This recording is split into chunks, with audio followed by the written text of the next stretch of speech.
Hey everyone, and welcome back to Press Pause Channel Surf. I'm here with Aaron. And I'm Matt, and we're going to be talking about Game of Thrones Episode 4, Season 7, of course. If you don't know, we're in the last season, which they've split into two halves now. Like The Sopranos and Breaking Bad. Like The Sopranos and Breaking Bad. You know, they're like, man, these last couple episodes take a lot out of us. They're pretty epic. And speaking of epic, these episodes have been going at, like, a crazy pace. Right. They've been like, boom, boom, boom, boom, boom. Like, characters coming together.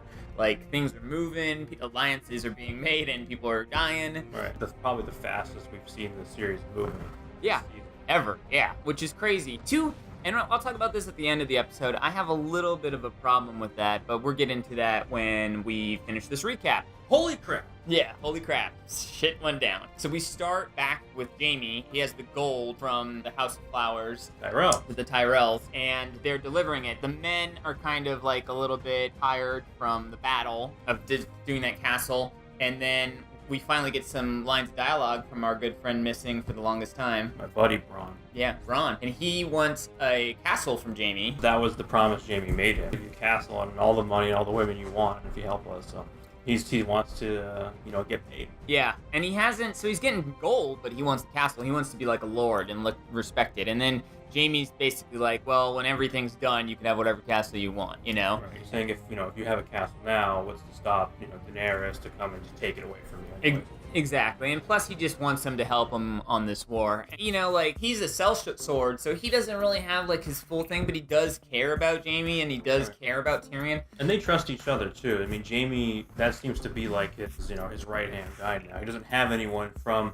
the actual, army in the Kingsguard. It's Bronn, who's his buddy. Yeah. He trusts Bronn. Yeah. But, he still, I think, has this hesitation where it's like, well, these guys, I don't really care about their cause. And he's not the most polite when he talks to other people. He has a interaction with, his name's Dickens, I think, right? Is that Billy Bones from Blacksail? It looks just like him. Is it? Maybe. Any pirate fans out there, then check that out. And he's basically like, war is terrible, because this is the first time this kid's seen battle and stuff, and he was pretty scared. He's like, your father's not here. And that's pretty much the opening, is them with the gold. So you know that, something's going to happen. We don't know what, though. They're transporting this gold, and they have the Lannisters, but, is the gold going to be protected? Is some other third party going to come in and steal this? We don't know. We then go back to King's Landing, and we're dealing with Cersei, dealing with the Iron Bank again, and they're basically like, oh my gosh, I can't believe you got all this money in one day. And then she's like, it's coming. Jaime's overseeing it to make sure it gets to you. The Iron Bank is really happy with the Lannisters now. They're like, oh, you paid it back in full, plus the fastest we ever seen. What else do you want? Now let's be buddies. The bank's really happy they got their money. And she's basically, I want everything. She goes to the map and is like, I want to control everything. And the bank's like, yes, this all sounds good to us too. All right, so then moving on, we go back to Winterfell. Littlefinger is talking to Bran. Well, he gives him the dagger that was used, in an attempted murder of Bran, way, way, way back in the beginning. Lady Stark grabbed it and fought off the guy. And he gives the dagger back to Bran. Basically, Littlefinger's like, whoever killed you was super rich and stuff like that. And then Bran says something that He says something like chaos is a ladder, and makes Littlefinger kind of like, whoa, this guy can read me, and is kind of has powers of seeing, he's like, holy crap, I can't trust this kid, because Littlefinger's whole persona and everything is just lies. He lies, and sees every scenario. But he can't hide from Bran. Nope, he can't. That guy is now three-eyed Raven and can see everything. And he's super not even there. So then Mira comes in and is basically like, hey, I'm going, I gotta protect my family. And he's like, I'm not really Bran anymore, so I don't really care. Which is kind of fucked up, but he's now seen everything. Time doesn't matter, forward, backwards. And he probably even knows what's gonna happen to Mira, so maybe he sees, she's gonna be fine. You're good. Yeah. You don't serve me anymore. I don't serve you, and you can go in. And she's kind of super disappointed by that. She says, my brother died for you. Hodor. And Hodor died for you, and all these people fought to protect him, to get him where he needed to go. And now that he's changed, obviously we know for the better, but they don't necessarily understand what's going on with him. It's still pretty, in a way, backstabbing, disappointing. Yeah. She just feels that, they risked their lives, they died for him, and now he's just like, whatever. But he's just not there, he's not himself anymore. He has no connection to this reality in the world. What's going to happen is going to happen is what he feels, and he is something more now. When are we going to see some more cool Bran visions? maybe we won't, maybe we will. I don't know. It's kind Those of... are my favorite things from last year. Yeah, it was pretty cool. So then Arya comes back to Winterfell. She at first isn't let in the gate by these two doofus of guards who are like, let's not let her in and stuff like that. And she's asking for, Roderick and all these people who used to be at Winterfell. And now are dead. She isn't really up to date with who died and who's still alive, what's Right. going on at Winterfell. She hasn't been back home, I think, since like season 1. Right. Which is crazy. Right. So when she left with her father, she hasn't been back since then. She basically talks to them to letting them in, and she's sitting there in Winterfell, and she's just looking around, kind of like playing the Stark music and the Winterfell music, and she's reminiscing and stuff like that. But then she sees it's like damaged, it's not the same. The Lannister flag's on it, the golden lion, and so she feels like, oh crap, like think I'm home, but things have changed. And then the guards she's gone, she disappears because she's a badass ninja now. Guards go to tell Sansa, because Sansa's now the head of Winterfell, and she's like, I know where she is. She goes down into the crypts, and they're both at the statue of Ned Stark, talking about their father. They reunite. When they were last together, which for us was 6 years ago together. Season 1 and 2, like King's Landing, yeah. Right, they were in King's Landing, and they still didn't get along. Joffrey was the one who made them lose their dire walls, and their father and everything. So she always hated Joffrey from the beginning. Yeah. And they never were on the best of terms. And then finally, after they were split apart, they realized, okay, that's my sister. I love you, but who knows? They didn't know what happened to each other. Right. They're still very different. They both don't go too much into their stories and how they got there. Right. So much shit's went down, like horrible stuff has happened to both of them. They both mentioned that, like, let's not go in it. But they hug, they embrace, they seem to like be. And then Arya does go into a little bit of the fact that she has a list and she kills people. Right. And at first Sansa's like, yeah, whatever, you're a little girl, you can't do anything. But then, as we see later, which we'll talk about in a second, is she realizes, like, no, Arya's right when she sees her fight. Arya is completely serious about this list and all Yeah. the people she wants to kill. And she even says that, most of the people on the list are already dead. Yeah. And every time she brings it up, though, people laugh at her because they underestimate her. But she's a little girl. What can she do? Don't underestimate her. She's a badass. Arya actually asks, like, did you kill Joffrey? And then she's like, no. And then she's like, you should have, Right. She was disappointed. She was disappointed, yeah. She finds out that Littlefinger's there. I believe Littlefinger's on her list. So she doesn't mention that or say anything about that. And then Sansa says, guess what? Not only are we both here, and it's a family reunion, but we could get to go see Bran, yeah. Sitting there being weird. Being his Jaden Smith-like self. Being Aaron is what he says. That's what Yeah. I do. I just sit in my chair by a tree. Right, tree, meditating. Oh, we're gonna have to put a picture of that up.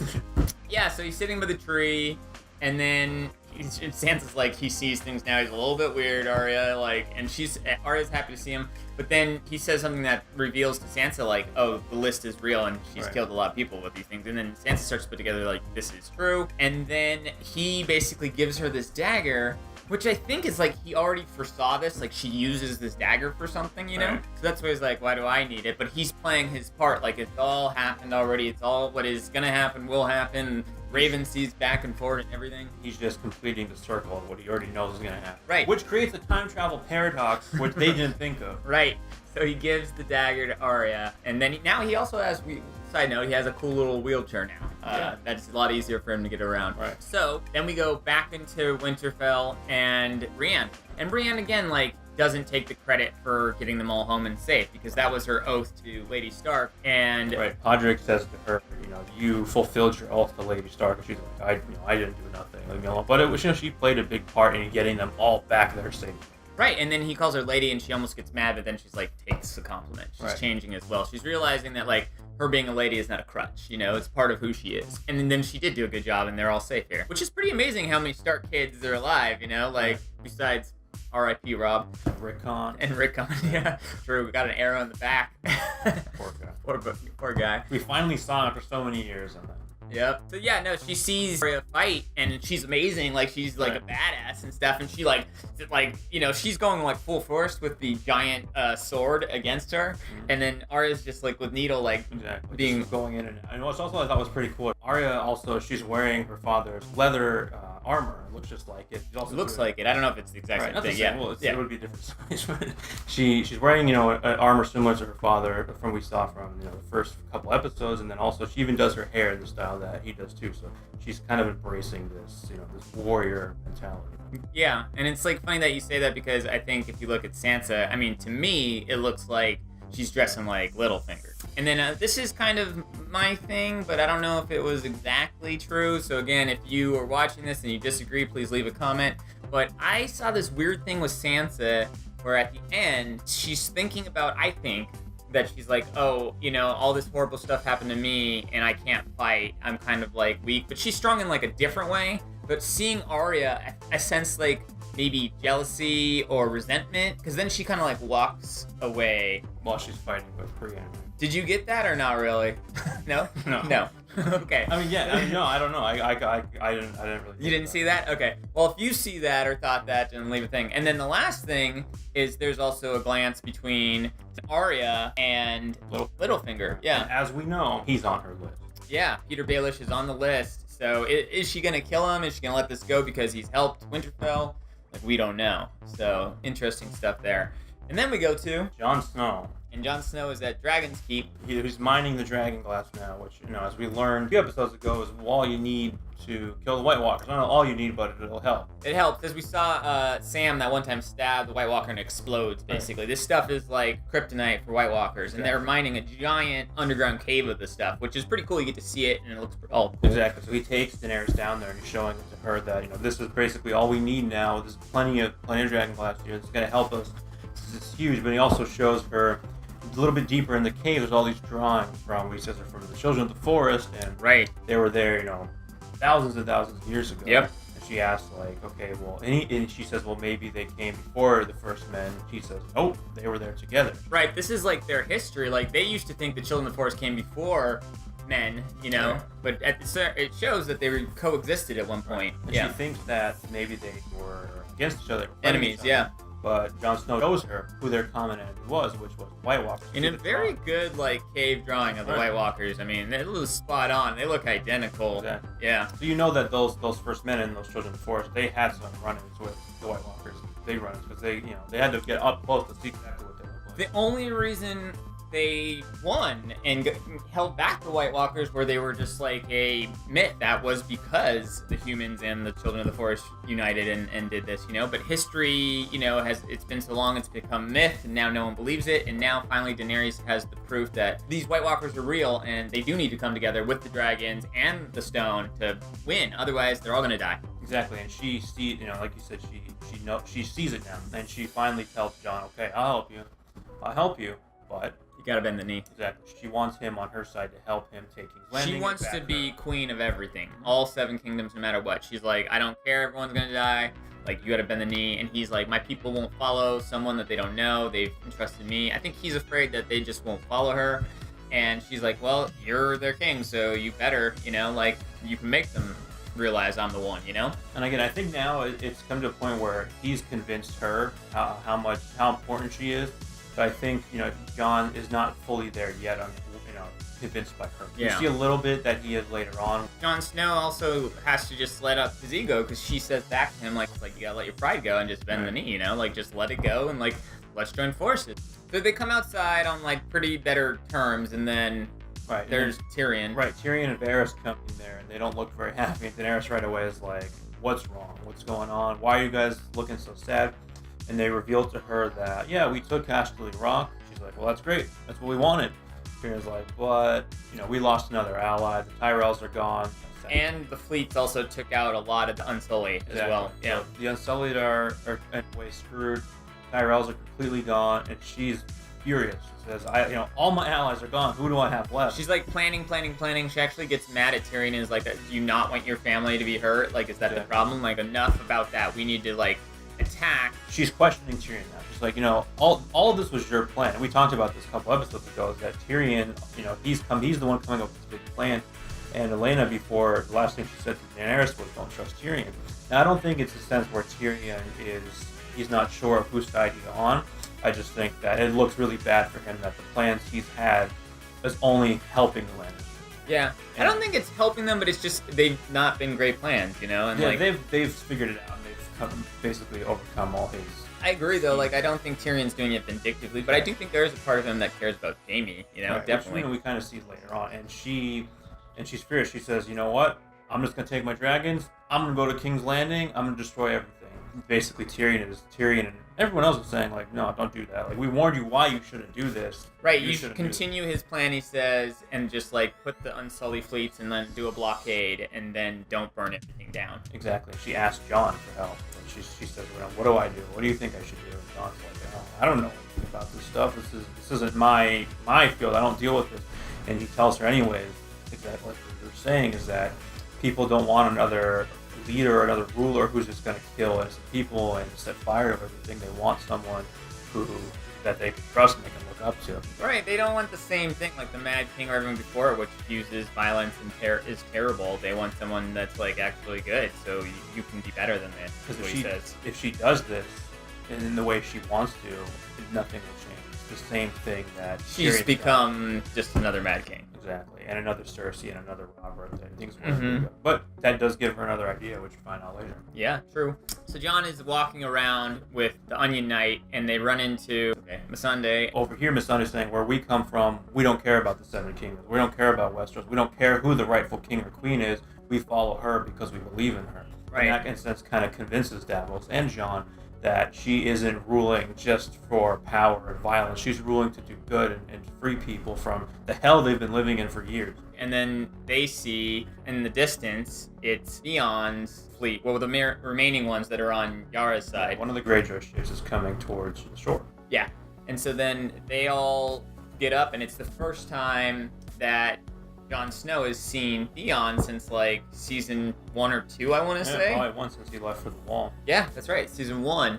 And he's like, the only reason I don't kill you is because you saved Sansa. You know, because he's done some shit. Theon, he backstabbed a lot of people, Rob, and a lot of different people. All right, a lot of the big mess that Winterfell got themselves into was because Theon. Oh yeah, remember when he took it over too? Yeah, and then pretended to be. He killed like the Maester and all these other people and beheaded to burn people. Like a lot of people at Winterfell. So he does not like Theon, but he's like, the only reason you're not dead is because you saved my sister. Davos asked him. He says, what happened? Where's your sister?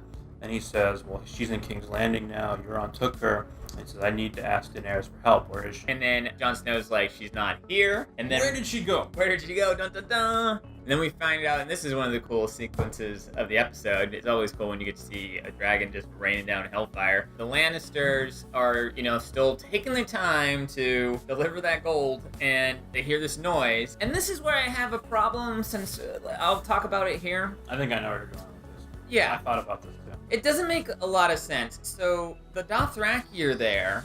So that means the Dothraki went from all the way from Dragon's Keep, right? I think across an ocean, or no? Right, Dragonstone isn't attached to, according to the map, is not attached to Westeros. It's kind of an island. Right, so they went across the sea or around before the Lannisters could get from here back to King's Landing? Right. Now, the geometry is just bizarre. They don't actually show how much time has passed, but I just have a hard time, imagining getting all the Dothraki and the dragons. Maybe the dragons could have got there. Yeah. But this is the problem also, is, Jon Snow going to Dragon's Keep, and, just everyone gets there, the next day. It used to be, these seasons, they would take, an episode or two to get somewhere. Because we would see them traveling in the things they face on the road there, too. But now it feels like, it's not even we're just not seeing the time has passed. It literally feels like 2 hours has gone by, because nothing has happened. I mean, they're literally still in the same spot with the gold. From where they were in the beginning of the episode. Yeah, and so it's I felt like this is,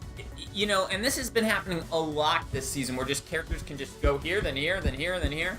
Arya will be by King's Landing and then be in Winterfell, boom, next episode. And it's there's not any, it doesn't feel like any time is really passing. Right. And they kind of half-assed explained the passage of time was because we see in the beginning of the episode them loading up the gold, and then Sam's father at the end tells him, the gold has made its way to King's Landing, and that's the way they explain the passage of time. But Jaime's talking to Bronn, and then he's like, hold on a second. You hear that? And they're looking around, and then oh shit, something's coming. It's going to be the dragon. But first, then we just hear the Dothraki, and then these battle cries they have. They're knights versus, barbarians. More barbarians. You see just a difference where the Dothraki just have no regard. They just go charging straight in. Yeah. Kind of, in typical medieval battle fashion, just sacrificing all of their horses. And whoever's in the front line usually is going to die, and they don't care. They just go for it. Well, then also it's the same thing that Tyrion was talking about, is like they believe in Daenerys and the Lannister men don't. So it's like they don't fight with as much oomph because they do it out of fear, not loyalty. You know, most of them. I'm sure there's some loyal Lannister knights, but not a lot. When the Lannisters weren't even expecting it. They were caught with their pants down, essentially, where the Dothraki come charging at them, and they still weren't even ready in time. But the dragon swoops in, blows a hole out of the middle with fire, and then all the Dothraki can basically start swarming everyone. It's madness. Everyone's just getting blown the heck up. The archers are trying to shoot Daenerys. Jaime's like, oh, shoot! And it kind of does a little bit of damage, but it's not big enough. So then he realizes they're losing. And he basically tells Bronn, he's like, go get the giant crossbow. Right. And then Bronn, again, is a sellsword. He's like, fuck, I might die for this. This is crazy. It's similar to that one scene with Jon Snow, it's a one-shot, the Battle of the Bastards. Coming at him. Yeah, this is like a one-shot, but instead with Bronn, and he's stumbling around. See, that's one of the things I love about, Game of Thrones and the battle scenes they do. It's not just mindless chaos and battle. Like, we see each of their storylines and what they go through. Each character has a beginning, middle, and an end within this battle. Yeah. And we see Bronn, who, like, he's told to go fight this thing, and then we see the struggle he has just to get there. Yeah. And then when he gets there, then we see, in the sense, what's also I love about is, like, okay, as Daenerys is coming down with her dragons and the Dothraki are just massacring the Lannisters, we're like, yes, like, that's awesome. But then as soon as we see Jaime and Bronn at the same time, we want them to win too, and that's... Or at least survive, yeah. I don't know if I wanted them to win, but I definitely wanted them to survive. I was cheering for Bronn to shoot this dragon down. Really? With the dragon, when she's flying the dragon, I'm like, no, don't get shot, don't get shot. Yeah. So, like, you just don't know whose side to take. You do care for all these characters. That was a cool chase, though, because there's this one Dothraki who cuts off the horse's leg and is, like, just totally chasing him, like, Bronn, through all the fire and stuff, and then finally they get into the tent, and it's the big thing, and he literally wastes a giant dragon arrow on just killing this guy. And then so he's trying to like get a shot. He shoots the dragon one time, wounds it. You think, oh my gosh, is the dragon dead? Nope. He misses the first time. Yeah, he misses the first time, but then he loads up again and then shoots it, and then it's falling. And then at this time, we actually see Tyrion has been watching the entire battle. Right. He feels a little sad, he actually says some comments like, run, you idiot. He's talking about Jaime and stuff. He sees Jaime fighting. He cares about, he's sad a little because these are his family's men and he's helping them get murdered and massacred. And then the one family member Tyrion still cares about is Jaime. Yeah. Because Jaime's the one who helped him escape. And he trusts Jaime. Jaime was also the only member of his family that truly loved him, and they had a good relationship. And had doubt that he was the one that did it. Like, Sansa and Tyrion were blamed for Joffrey's death, and they didn't have anything to do with it, And we see, Bronn, after Bronn shoots the arrow, he escapes just in time before they kill him. The whole time I'm afraid, like, oh man. Jumped out of that wagon. Is Bronn gonna die right now? Because he's my favorite. And she's trying to get the arrow, and then Jaime's going back and forth, like, should I take this time to grab this, like, spear, and then stab her, while she's distracted. And Tyrion's just like, don't do it, you idiot, don't do it, you idiot. And he goes for it, but then the dragon, like, turns and is about to shoot Jaime in the face with, like, a giant fireball.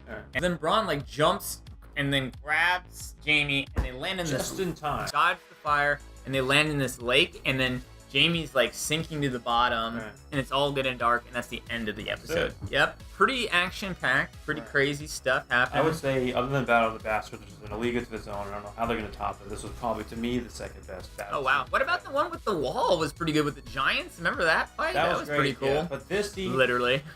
Most of the big battle sequences always involve Jon Snow. Like, it's rare we get a really big one. We had, Blackwater way back in Season 2. But this one, I just felt like there was so many... Like I was saying... every character has their own storyline, but then there's also so much like emotion into what's happening. Like Daenerys, we want her to win because we're on her side. But at the same time, we care about Tyrion and Jaime's relationship. We care about Jaime and Bronn's relationship, and we also know that Tyrion and Bronn are good friends too. So you have like these four storylines going on at the same time, and you all want all of them to to win and come out alive. We know that they all can't, and they all can't win. So it's just like pulling at your heart the whole time while all this crazy battle's going on. The only one I wouldn't really care is I wouldn't care if Cersei dies. Okay. Or Littlefinger. Well, I mean in this battle. Yeah, no, in this battle. No, I'm just saying in general. I care about almost every character now. You've been except for them. I thought the exact same. That battle was cool because you cared about certain members on both sides. Like you didn't want the dragons to die. I thought maybe they might kill one dragon this. I almost thought that for a second when it got shot with the arrow. I was like, oh, maybe they're going to kill one of the dragons, and sure only has 2. It might, it's true. But now what we know, I think we for sure know, is they have Jaime, you know? They have Jaime and they have Bronn. Tyrion and Daenerys have him as either a capture, and I think what we're going to see... Well, they sank to the ocean, so maybe they'll...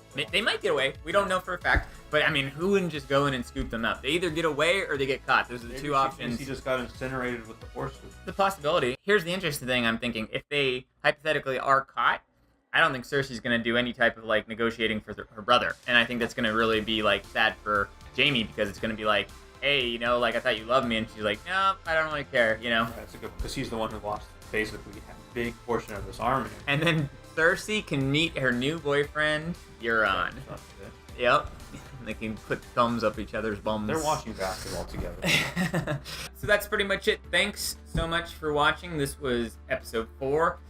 Tune in next week for episode 5, recap and review and analysis. If we were wrong about anything or you got any theories you want us to discuss, leave a comment or below. Please like and subscribe. We're also going to be doing a cool giveaway thanks to Aaron on the Press Pause channel. So take a look at our Facebook Marvel prizes, which have nothing to do with Game of Thrones, but if you like Marvel, there you go. Cool. All right, thanks for watching.